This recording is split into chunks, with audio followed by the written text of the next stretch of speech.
Welcome back. Today is 4/20, the day thousands of Canadians light up joints in public places like this one across the country. It's the annual burning protest promoting the legalization of marijuana. This year's drug push comes just really days after the Prime Minister admitted the war on drugs is not working in meetings in South America, and just weeks after the House passed the omnibus crime bill that includes new minimum sentences for marijuana-related crimes. So is now the time to relax Canada's pot rules. Joining me now in Vancouver is the Parliamentary Secretary to the Justice Minister, Carrie-Lynne Findlay. Also there, the Liberal health critic, Hedy Fry, and in Toronto is the NDP Deputy Justice critic, Craig Scott, who's making his debut on a panel on this show. So welcome to you.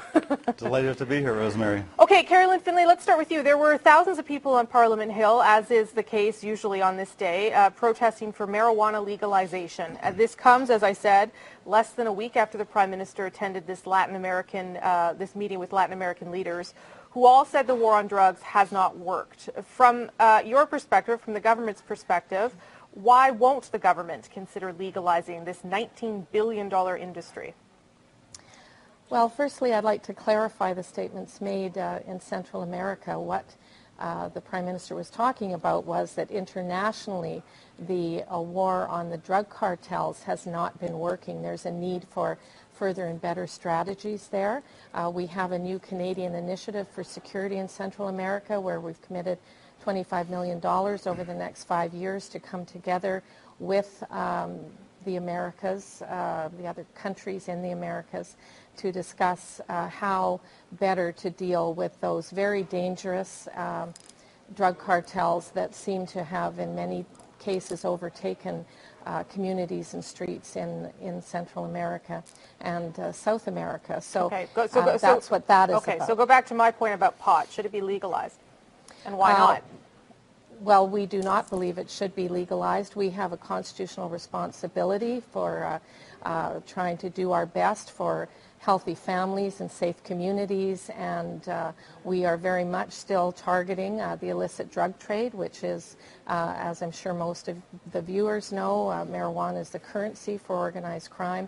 And so our position is that that is something we should continue to do, standing up for victims and dealing with the illicit drug trade and its negative effects. Okay, let's go to Craig Scott, because you are new, but you also have a new leader, and I'm not sure that I fully understand the position of the NDP right now. So let's start there. What is the NDP's position on legalizing or decriminalizing pot? Well, Rosemary, the position is that we support decriminalization of possession, especially in terms of a priority of criminalizing youth possession, because in general criminalization is not the way to go in terms of youth behavior. At the same time, it's the case that some kind of a study is needed. It's been 40 years since the really good Ledane Commission study, and things have changed, understanding science, law enforcement perspectives have changed, and we need to figure out how to transition so we actually get to a decriminalization of possession. Okay, I guess my next question, and I'll get to you in a minute, Hedy Fry, but why do we need to do that, given that the Canadian Association of Police Chiefs have been calling for decriminalization for over a decade?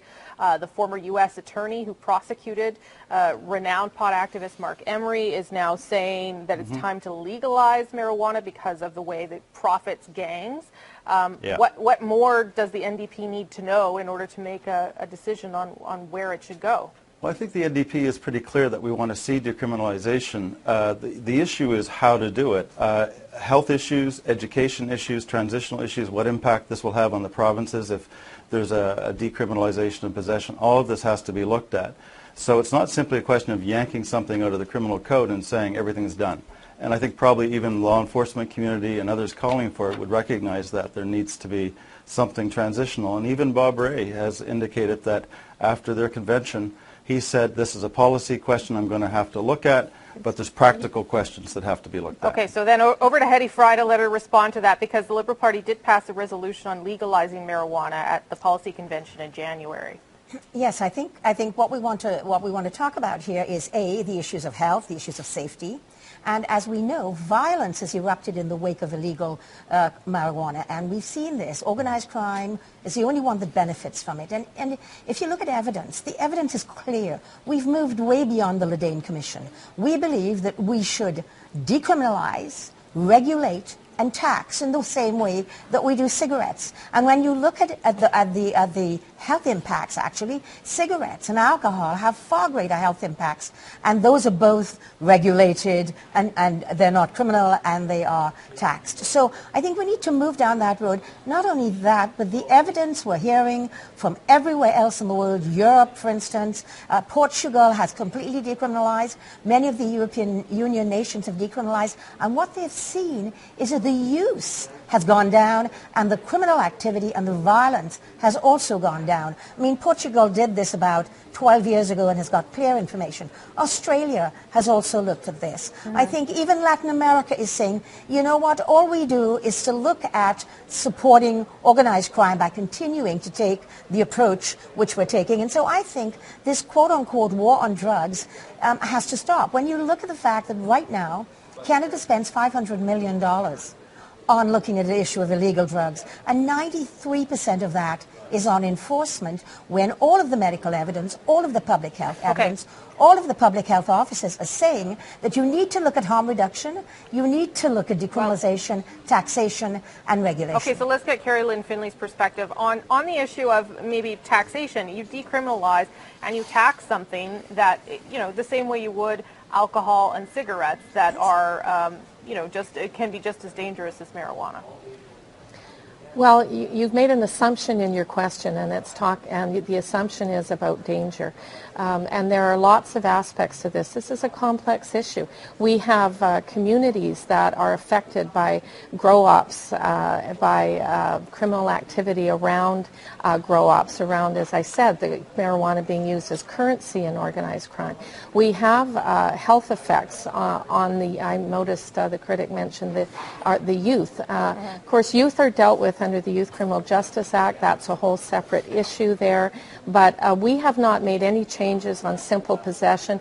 Bill C-10, for example, it went after repeat violent offenders. It went after trafficking in drugs. You do have new mandatory minimums for possession, yes, do you not? That's a problem. We have mandatory minimums in C-10, but the point I'm making there is on simple possession charges, which is what I believe the NDP critic mentioned. We haven't changed that. And we are trying to get at serious, repeat, and violent offenders, those who use violence in the illicit drug trade, those who threaten violence. But I guess my point, Carrie Lee Finley, is some people also believe that the government's trying to get at people who, with these mandatory minimums, have 6 plants at home and are now being treated like 15-year-olds, like criminals. Yeah. Well, we had this debate with your colleague, Evan Solomon, one day, and we both agreed that we weren't experts on yields. The fact of the matter is that there are all kinds of people who do know about that. They know how much marijuana can be produced by a certain number of plants. We're not talking about a little plant in a windowsill. We're talking about plants that can grow several feet high and have large yields. And so that has all been taken into account.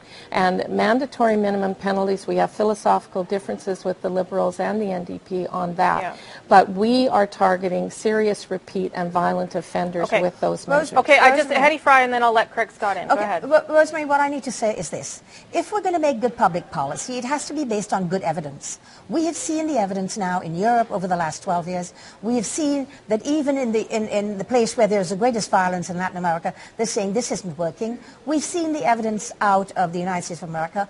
All of the public health officers across this country are saying, in the interest of health, we need to look at decriminalization, regulation, and taxation in the same way that we do with alcohol and tobacco, because alcohol is at the top of the food chain in terms of the health damage it does. Okay, Craig, so the two issues are health and safety. If we care about them, we'll do this. Craig Scott. Well, I would say that it's really important that we somehow bring together the two perspectives that we've heard from Carrie Lynn and Hedy. I think it's important that we have some kind of a study. It doesn't have to be long and drawn out. It doesn't have to be as momentous as the Ledane Commission.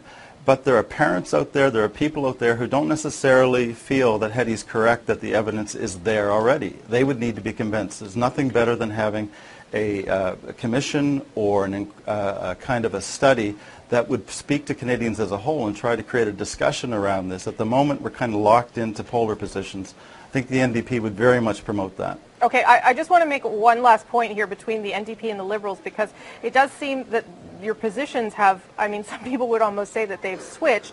And today, Young Liberals of Canada launched an attack against the NDP leader, Tom Mulcair. Let me show our viewers the posters they've been putting up all over Ottawa's downtown. And if you look a little closer, it says, this is a poster that says Mr. Mulcair was asked if he would decriminalize marijuana. And then they have his answer, in which he says, quote, "No, I think that would be a mistake because the information that we have right now is that the marijuana that's on the market is extremely potent and can actually cause mental illness." So, Hedy Fry, from a political perspective, why are you going after Tom Mulcair and his party on this issue and not the government?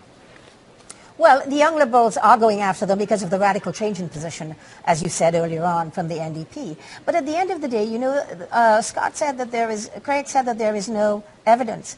International evidence has been there now. Hedy, I didn't say no evidence. I said people don't necessarily believe the evidence that you've presented. We need to get a consensus on this. It's not my evidence. It's the evidence of public health officers and health professionals around the world. It's now plain, clear.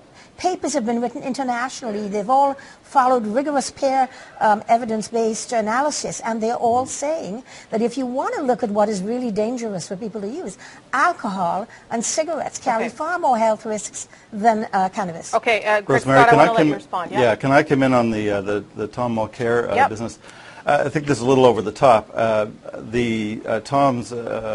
Mulcair's position at the end of January was very clear that he supports the NDP policy decriminalization, and his answer in that subsequent interview was put in the context of wanting to see a study and talking about the whole question of how it is that we actually acknowledge that there can be dangerous marijuana on the streets. Do we simply yank the criminal code provision, or do we make sure we know what we're doing when we do that? Okay. All right, I'm going to wrap it up there. Thank you all very much for weighing in and making clearer your positions. Carrie Lynn Finley, Craig Scott, and Hedy Fry. Thanks. Thank you so much.